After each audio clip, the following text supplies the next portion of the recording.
All right, everybody, welcome back to the Extra Innings Podcast. I'm your host, Elijah Rodriguez, and we are back today with another episode. Yesterday was a crazy day in baseball. Nuts day, honestly. I'm not even kidding. Yesterday was insane. You had the Dodgers game was delayed because of a bee hive or colony or whatever they're going to call it was like just all over the backstop. So they had to postpone that game for a little bit. You had an absolute brawl between the Brewers and hold I forgot who it was between, honestly. Oh man, it was a nuts day. It was a nuts fucking day yesterday. Let's see. So it's the Dodgers D-backs had the pest control deal with the bees, so that game got delayed. Um, then you had the Rays Brewers have an absolute brawl. You had Jose Abreu get sent down to AAA, which I think AAA are just a minor league complex to work out some stuff because he's batting below 199. He's 58.5 million on the Astros payroll playing minor league baseball, which is sad. But he got sent down, which is insane. He needed. I think he'll be back. I don't think it's that big a deal. Then you got Skeens, who finally threw a sixth inning. He had finally had a sixth inning outing, still scoreless. People are still begging for him to come to the major leagues. Like I said, let the man cook. Give him some time, man. Seriously. What else happened? Oh, Trout out with a knee injury. He's still expected to come back this year, so not that serious, but still a little bit worrisome. O's come back, win a game yesterday. Mariners are hot. Yeah, the Astros are winning 3 straight. Hey, they're on a roll, man. On a roll. Coming straight off that Mexico series sweep. Awesome. But as there is all this news today, I'm going to kind of save those for our Instagram shorts. I am going to break down the brawl today so I can get that out. So I'll have that out later this morning, and kind of get you guys some just to see what was going on, you know. But today we are going to be going over power rankings. Yeah, so it's Wednesday, it's midweek. Like I said, I go through 4 to 5 different sources when I come up with my power rankings. So take it with what you will. I'm going off of kind of like a consensus almost. I made a couple changes to ones that I think need to be changed. Other ones I think I agree with wholeheartedly. So let's talk about this, man. So baseball's in a crazy spot right now. It's in a crazy place. Like I said, we go through top 5 in depth. We go through the top 10. The 10 through 5 are pretty surface level. Then 5 through 1, we'll get into it. So number 10, we have the Mariners, right? Previously at 19, now they've come all the way to the 10th. Let's see where the Mariners are at with their schedule and what they've been doing. But yeah, from 19 to 10, not a bad deal. I did watch them last night versus the Braves. Castillo threw a fucking gem. Not bad. Their bats were still a little bit off. Julio Rodriguez is really not being Julio Rodriguez at the moment. It's very strange. He was not really there. I watched him strike out. It was a late game, so your boy fell asleep pretty early, so I didn't finish the game. But he did. You know, Castillo was on fire. I did watch him pitch. Let's see something real quick. I kind of want to see their scores just real quick lately, and if they ended up winning last night. Okay, yeah. So yeah, they ended up taking the W last night. They beat Lopez from Atlanta. So interesting enough. Okay, so I don't know. Like I said, we're going to keep it very surface level. They did beat the Braves last night, which is super pumped. So seeing the Mariners jump from 19 to 10, that's a big deal. The Royals are in at the 9 spot, previously 8, so they dropped a little bit. So MLB says that they should argue that their record is better than it is. I don't even know why that makes sense. Your record is your record. You lose games or you win games. It's not it should be better. That doesn't make any fucking sense. They do have the 3rd best rotation, which is insanity. That's crazy. 11th best bullpen in the majors. That's awesome. And they've got 2 all-star starters, and that's Bobby Witt and Salvador Perez. Salvador Perez has been in the league forever. He's going to be a Hall of Famer. Dude's a monster behind the plate. And then you've got Bobby Witt Jr., who's really just bursted onto the scene within the last couple of years. I hate the term overnight success. He's not an overnight success. The dude's been putting in work, and he's been in the league for a couple of years now. By the way, he's got a sick custom A2000. If you're a glove head, if you're anybody who loves gloves, which we're going to be getting into stuff like that. I just haven't really had the heart after leaving the sporting goods industry and talking about product after product after product.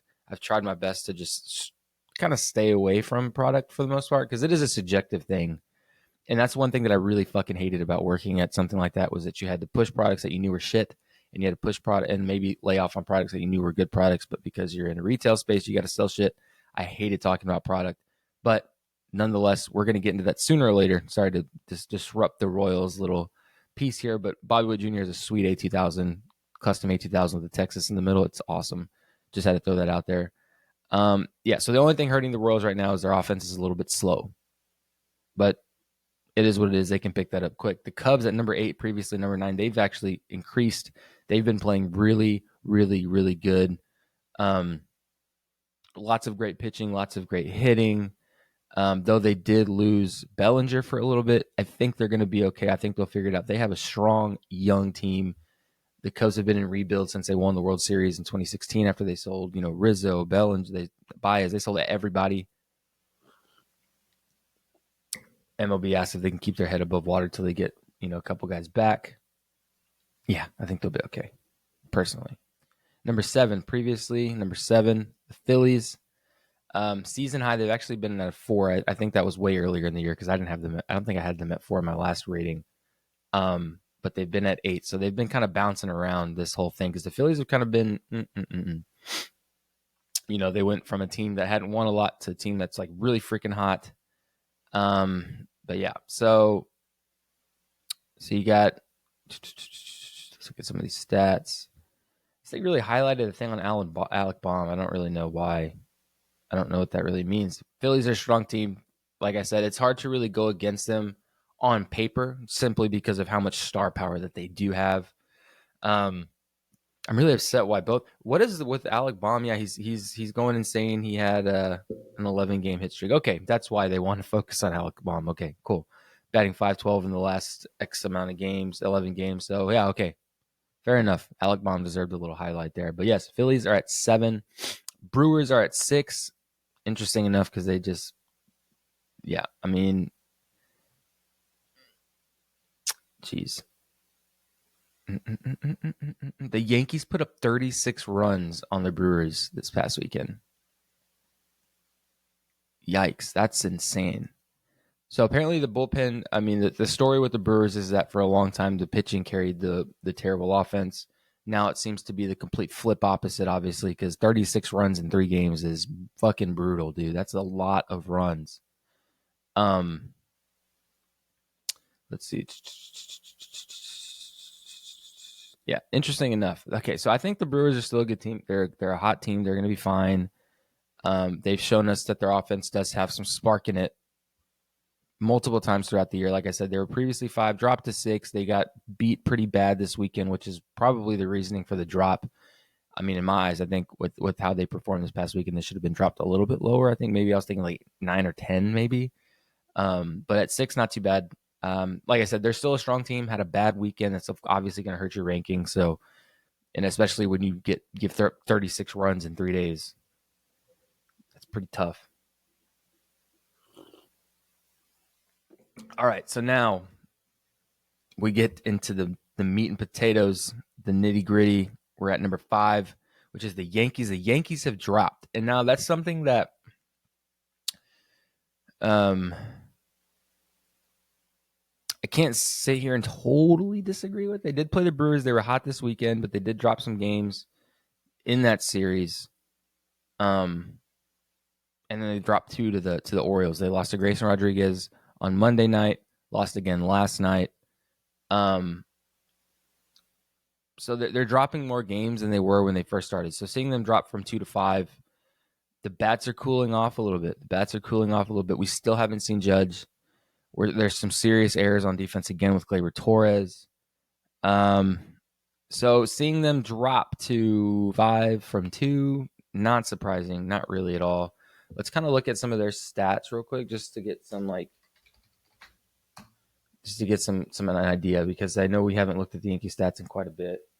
And I'm curious. Let's see, because I know Judge is nowhere to be found. So we got Juan Soto still batting 325. Judge is 207. Not bad.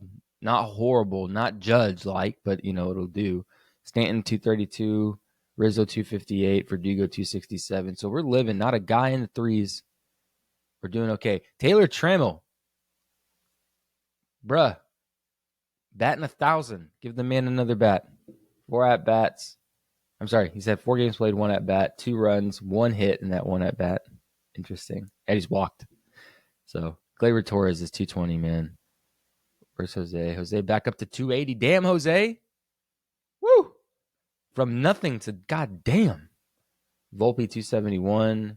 Cabrera 250. So batting averages, not horrible. Not horrible. Pitching was still been, kind of a spotty thing to look at. 386 for Cortez. 401 for Luis Gil. Clark Schmidt 319. Stroman 369. Rodon 248.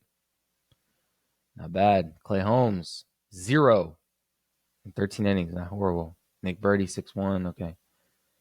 Wasaga, he's out. Okay, so we got a lot of guys that are out. And then Trevino with the 18 ERA. Bruh. Get that ERA down, Trevino. Jesus. But anyway, so Yankees, am I worried? No. Like I said, they dropped from 2 to 5.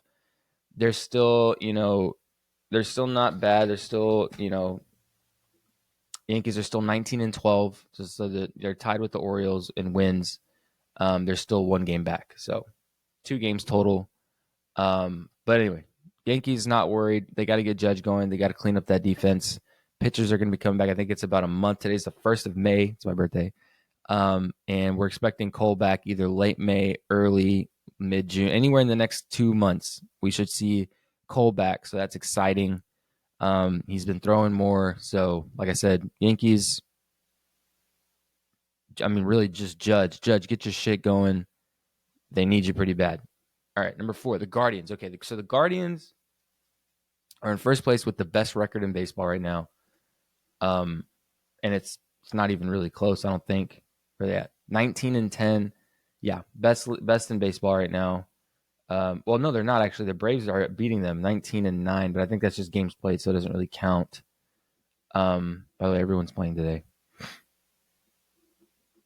But yeah, so the Guardians are on a tear. Well, let me tell you. Let's see. So they almost took out the Braves, or they did take out the Braves.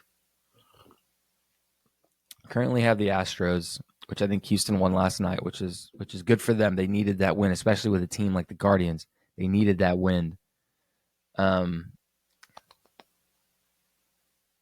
Yeah, they're trying to just win absolutely everything they possibly can, which everybody is, but they're one of the few teams that are over 500. So interesting enough, man, the Guardians are going off. They've got Naylor going. They've got Ramirez going. They've got some dudes that are just fucking on fire at the plate. That's one lineup I was talking to my buddy about. There's a few lineups in baseball that at the moment, players, I want to stay away from players because there's players that scare the shit out of me. If I was pitching, like when I play my show, I actually found out that I can start streaming live. So we're going to be doing a lot more MLB The Show stuff. So that's cool. But just talking like me, like facing certain batters, I get nervous facing certain batters. Right now, the lineup that scares me the most, normally it would be the Astros, because the Astros always make me fucking nervous, especially last year in the postseason in the CS and the championship series. Pitching to them makes me nervous because they have hot fucking bats most times. But right now, not the case. So the Astros are not on my list. But Yordan Alvarez will forever be terrifying to pitch to. But the lineups, we were watching a game the other day, and I'm watching, and it was the Dodgers were one lineup that scared me because 1 through 9 they can kill, and then, and then the Guardians are the other team right now that's just 1 through 9. It's all hands on deck, man, because these guys can stroke. So they have a strong lineup, and honestly, on paper it doesn't look that great, but the stats are insane: 282, 252, 213, 229, 205, 350 for Steven Kwan. Why is no one talking about Steven Kwan as much? I hear so much about everybody else, but Steven Kwan, 28 games played, 120 at bats. He's batting 350. David Fry batting 311, 280 for Jimenez. Austin Hedges obviously not doing too great. Lorion 154. Rocio 207. But your meat in the lineup is 282, 252, 213, 229, 205, 350, 188 for Bo Naylor, a little bit lower. Not his brother, clearly 282. And then Gabriel Arias at 254, David Fry at 311, then Jimenez at 280. So the team is strong, man. The team is strong. Their bats are on fire right now. Pitching, I'm not quite sure. I know they have McKenzie, Bibby. McKenzie's down, man. 4.9 ERA. Shane Bieber's out, obviously. Carlos Carrasco, 6.59. So the pitching has not been stellar, but the offense has been so hot that it really does make up. It makes up for that whole thing. Honestly, it does. It makes up for everything there. So, like I said, they're going to keep going. They're going to keep rolling. I'm seeing if hopefully they can come back and do something against the Astros today, but I'm like kind of pumped that the Astros are getting some momentum because they're a fun team to watch when they're good. I hate them. Sometimes. Lately, they've kind of been getting on my good side because maybe they've been humbled a little bit. But hopefully they can get something rolling against the Astros. But the Astros seem to be picking up some sort of momentum. So that'll be interesting to see. And here we go. Number 3, Dodgers, who were previously number 6. And they were sitting at 1 at one point. Obviously, preseason, they were sitting at 1 with me because of how hot they – I mean, everything they did over the offseason, no one's going to ever stop talking about that. So, yeah, it's no secret the last couple – I think within the last week, Ohtani's hit a ball 119, which is his PR. He can smash baseballs, dude. Obviously, Ohtani is the talk of the team. That's all they wanted to talk about here. But, yes, the Dodgers obviously are the Dodgers, man. They're the Dodgers. So, hold on, let's see some here. Where are the standings? Okay. So, the Dodgers are still hot, man. No question about it. 19-13, over 500. Which at this point, like I keep talking about the Dodgers record, but if anything anything less than 500, really anything less than where they're at now, I think would be a kind of a disappointment with their roster. Honestly, I mean, you spend so much money, you would expect that you'd be at the top of the division. I mean, you got some guys that are the best in the fucking game. You got 2 guys with 1-dot seasons right now, Betts and Ohtani. And then you've got Max Muncy, and then you've got Will Smith, and you got Freddie Freeman, then you got Paez, you got Kike Hernandez, you got Gavin. This team is freaking stacked, dude. It's so stacked. It's stupid. On paper, this is a scary lineup. At times, they're very fair weather. I'll admit, they're not always on, but I mean, who is, right? But at the same time, pitching, like I said, pitching's been a problem. We've made a whole episode talking about the pitching woes, so we're not even going to talk about that. If you want to hear about what I think about Dodgers pitching within the last week at least, go check out my last podcast episode featuring talking about the Dodgers and the Astros. So we're not going to get into pitching here. But hitting wise, guys, they're a strong team. They're always going to be a strong team until this thing fizzles out or whatever happens to it. But with Ohtani and Betts, those guys alone are terrifying to pitch to. So 2, Dodgers, though they have their woes, though they still have their issues, I still think they sit comfortably. Going down to 6, they've pushed some stuff into fruition. The bats are heating back up solidly throughout the lineup. It's not just patches here and there. They're getting strong throughout. So getting them back to 3 is a good thing. Now the Orioles are 2. Previously number 3, sitting at 1.2. Sitting at 1 point, they were at number 2, not 1.2. They're sitting at number 2, and they've been down to 5 before. Orioles, man, are young. They're a young team. They're exciting to watch, dude. I mean, there was a lot of questions over the offseason. Like I said, we've talked about this before. A lot of questions over the offseason if they were actually going to be able to put it together. They got Craig Kimbrell. I thought they should have done more bullpen-wise. I know they're relying a lot on their farm system offense. They got Gunnar Henderson. They got Cedric Mullins. They've got quite a few guys. They got Kyle McCann. They got some guys that can really play, some really young talent that they've been developing for years now. So for them to sit there and solidify that, awesome. They still have Jackson Holiday.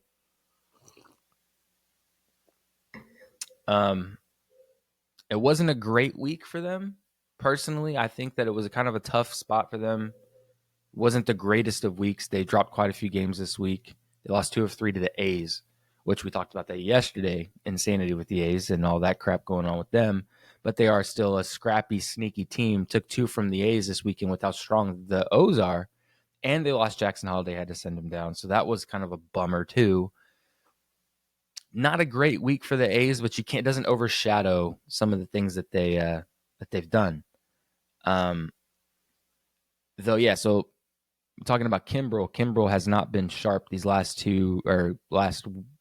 weekish. Hasn't been himself. Blew two of the saves. He said he was hurt with he had some back spasms or back issue. Though he had been fucking great. He had been great. The whole month from pretty much up until this week since the season started, he's been fucking nails, man. He's been really great. Obviously, Kimbrel's got that little bit of that wild side to him, where sometimes he's just a little bit wild. That's Craig Kimbrel. We've known that for years. Maybe not as much as he was early in his career. He was pretty polished when he was fresh back with Atlanta forever ago, and then as he's kind of made his way through the league and as his age rises, we get a little bit more of that wild side of Kimbrel. But sometimes, honestly, and I hate to say this because I've been a Kimbrel fan forever. I've been watching him since he broke into the league with Atlanta and his crazy thing that he does that was like iconic for a while. Released to Kimbrel, that was a whole thing that Atlanta did. So he's been a stud. He's solidified himself. That was a big pickup for them after losing Bautista last year to Tommy John. So they needed a closer. They needed a guy. They got Kimbrel. Like I said, he was solid for the first 2 months. Dropped 2 save opportunities this past week, then goes down on the IL. I don't think they should be worried. Yeah, I mean, it's a little bit scary considering you don't have anybody else as strong or as, boisterous, I guess, with that presence on the mound. But I think he'll be back soon. I actually haven't heard anything else on it besides that he went down with a back thing. Yeah, he exited. So he blew the save. Okay, but I know these are grown men. These are professional athletes. I'm not. Okay, yeah. So I'm watching the film here. Yeah, he doesn't look comfortable. I mean, and even before he even finishes it, he does not look comfortable. Rutschman comes out. Okay, so maybe not. Seems very tight. Yeah, the way he was walking didn't look right. So they come get him out of there. So he's got through pitch and looked like it looked good and it felt right. So he's kind of trust the player. Okay. Yeah, dude. I mean, it's kind of hard to yeah, we trust him. Yeah, dude, he knows his fucking body. He's been here for 15 years, man. 15 years. So he knows his body. He knows what feels good, what doesn't feel good. But again, 15-day IL. I think he's going to be okay. Though that does add to struggling bullpen concerns with the Orioles. I can't like I just said earlier, we can't really not talk about that. Back tightness. Yeah. So I mean, does it put a damper on your bullpen? Yes. Should it truly affect you moving forward? If your offense can stay strong, you should be able to combat it. But again, it's going to be kind of tough. But it was not a great week for the Orioles, though they still showed some strong pieces. Anyway, and one still the Braves. The Braves are still a top team. It's hard to go against them, though. They did drop a game last night to Seattle. Seattle's a strong team, so hard to argue that was not a fluke or anything like that. Acuna Jr. still has a small. He's not doing great. 234. He's not being Acuna Jr. But there was a point where he was 0-8, 0 for 8. So he did get a walk off. They did get a walk off. So they're 19-7. So both Austin Riley. Let's look at some stats actually before I start talking out my ass. I know Austin Riley and Acuna have been dismal at best. They've done really nothing much. Even last night, I didn't see much from either of them. Ozuna still putting some things together. So yeah, 327. Ozuna still putting some stuff. Darno 282. He went off on a tear last week. Oh my God, home run after home run after home run. How many has he got? 5. Ozuna's got 9. Harris, not bad, 304. So you got 327, 282, 304. Olsen, Olsen's one of those guys, man. He's strong. Let's see where he's at. Kind of like, so he was with Oakland for a while. Another Oakland guy, right? And then he's been with Atlanta since 22. Career-wise, 254 average. So 202, slightly below. I mean, decently below. But, past years he's been mid-200s, high 200s in 2021. With Oakland, he was 271. Then in 2023, his All-Star year, 283. So he's about a career 250, 280 batting average guy. So 202's below average, but he can pick that back up pretty quickly. Who else we got? So we got Olsen Albies is 333. Not bad, bro. Not bad. But our Ozuna's having a fucking year, man. Ozuna's having a year. Arcia 276. Austin Riley 226. He's a more power guy, which is interesting too. He's pretty below. Been in Atlanta his whole career, so he's batting right now. That's advanced stats. Career stats. So he's a career 273 average guy. Last year 281, this year 226. Before in 2022 he's 273, batted 303 in 2021. So he's had stronger years. Obviously started off a little bit low. Kind of seems like the fact that they're still able to get a lot done without, Riley and Acuna Jr. and a little bit less of Olsen is telling, man. They're a strong team. They're well-rounded. That's the best way to say it. And a lot of times I think the things that help the Braves is that they are so well-rounded. And they do have a lot of tools, which is not the case for a lot of other teams. They have their guys, and if their guys aren't performing, if their dudes are not performing, it hurts them in the long run. And they don't have guys that can kind of pick up the slack here and there. Like Ozuna can pick it up, and Darno can pick it up, and then you got guys like Harris are picking up some slack. So your guys like Albies, Riley, Acuna, Olsen, when they're not doing their shit or they're off, you have guys that are able to come in and get the job done other ways rather than relying on your superstar. So I think that's what makes the Braves so great, and what keeps them at that number one spot is that they do have such a well-rounded offense, and they do have a great pitching staff. They have Chris Sale. People thought that Chris Sale was going to bust. I was watching MLB Network yesterday, and they were talking. I think Dan Plesac was talking, and he was having a segment about why he's been wrong a lot this year. And it's Jonah Heim. I got to go through. I didn't get a chance to watch freaking highlights last night, quick pitch, because number one, I was tired. I was exhausted. And then they freaking MLB Network wanted to play the Braves Seattle game, which is a late start game. So it didn't end until like 11, and I was exhausted. I was not staying up till midnight to watch highlights last night. So missed a little bit of stuff, so that's why I keep kind of glancing over there. I'm kind of missing. But so Chris Sale was a guy I was watching MLB Network, and they were talking about. I personally needed to. Dan Plesac had zero expectations of Chris Sale this year. Honestly, he's been hurt off and on. He's had dismal years off and on. He hasn't been, and obviously age plays a factor. He's getting older. He's been a little bit injury riddled for a bit. But Chris Sale, I had no expectations. I thought this was they'll pick him up. He'll be maybe your fifth guy. If he can stay healthy, if he can beat Chris Sale, he's your fifth guy. That's about the best I could give him in terms of optimism, just going off of what I'd seen the years before. I saw him pitch in Boston late last year. It was the last game of the season, so it was kind of cool to see him pitch. It was fun. He had he didn't seem like super electric. Obviously, the Red Sox had a shit year last year, so at the last game of the season, they were done. After that, there wasn't a whole lot to really look forward to. There was a lot of minor league call-ups, all that kind of shit. So had no expectations. Then he comes out this year and just fucking shoves, dude. 3-1, 31 innings pitched, 33 strikeouts. Opponents are batting a $193 off of him. He figured it the fuck out, dude. So that's sick as fuck. Chris Sale, keep it up, dude. You're a shining light with this thing with some guys that have gone down. So keep it up. So you got Chris Sale, Reynaldo Lopez, another guy he didn't have a great outing yesterday, but 150 ERA, still not horrible with 30 innings pitched, 5 games started. So that's pretty cool. That's pretty legit, actually. Morton's another guy, 30 innings pitched, 28 strikeouts, 3.6 ERA. Max Fried is one of those sneaky guys, man. His stats don't always speak to how strong of a player he is. But Max Fried had a no-hit bid 2 nights ago, Monday night.